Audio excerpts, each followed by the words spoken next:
I think we need to bring common sense very much back into the agenda, and the UK column is going to warn and continue to warn about the dangers of a global initiative called Reset. Over to you, Mike.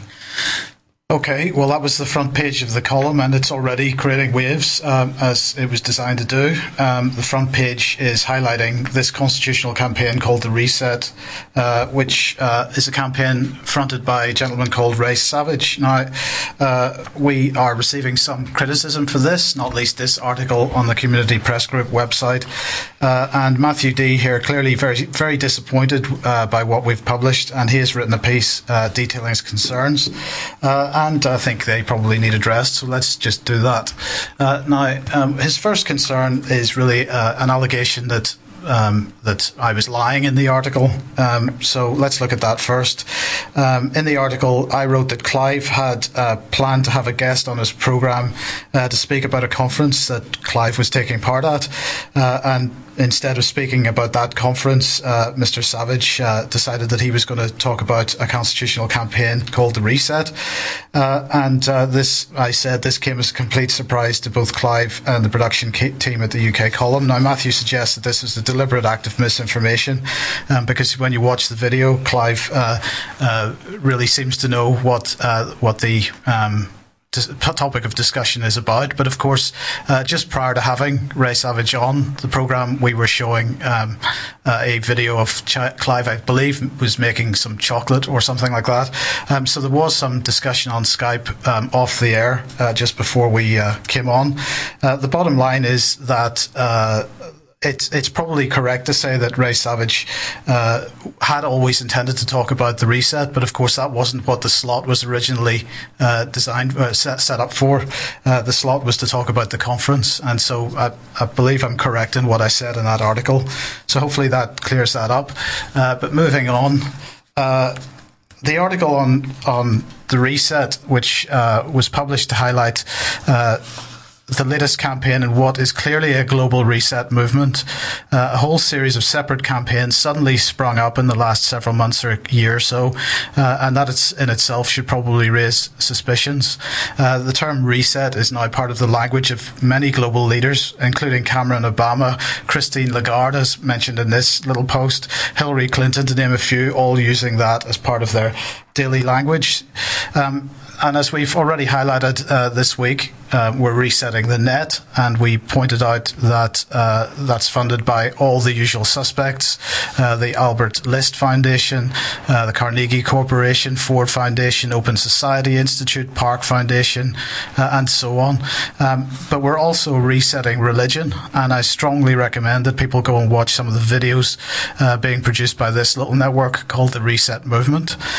We're resetting education, we're resetting our futures, we're resetting business, we're resetting culture, we're resetting civilization, in fact, and we're resetting science. And in fact here, Oxford University is involved in resetting science.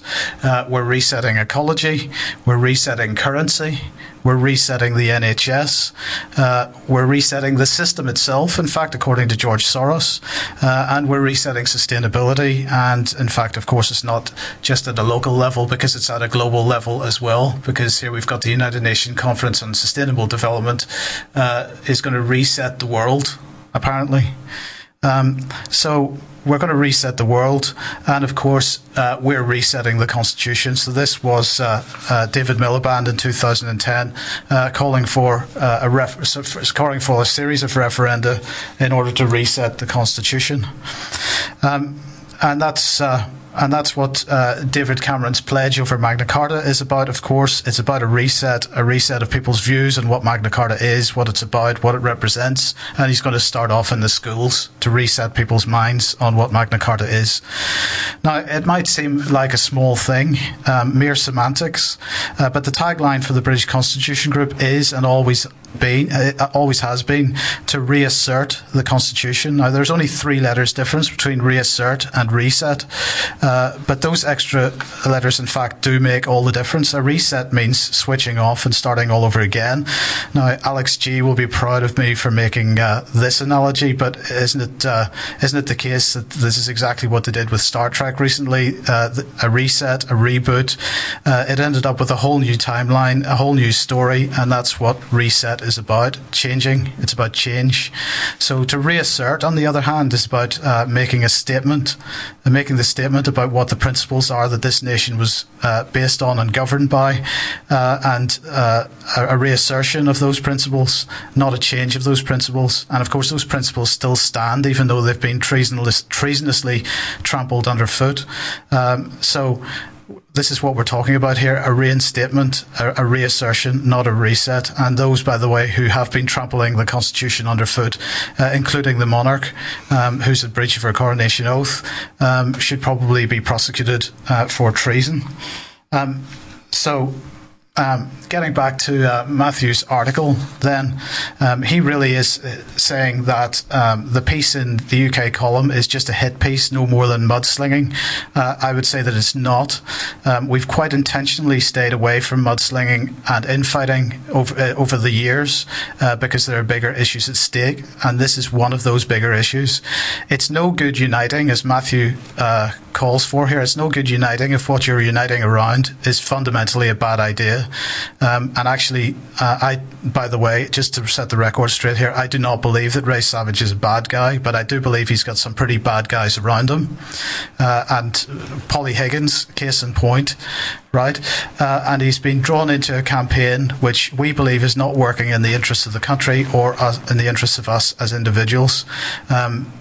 Maybe some will view our targeting of Ray personally through the Savage Destruction subheadline as a bit unfair, but in fact, Ray has chosen to front this organisation, so sorry about that. Now, Matthew feels, as I say, that the article is simple mudslinging.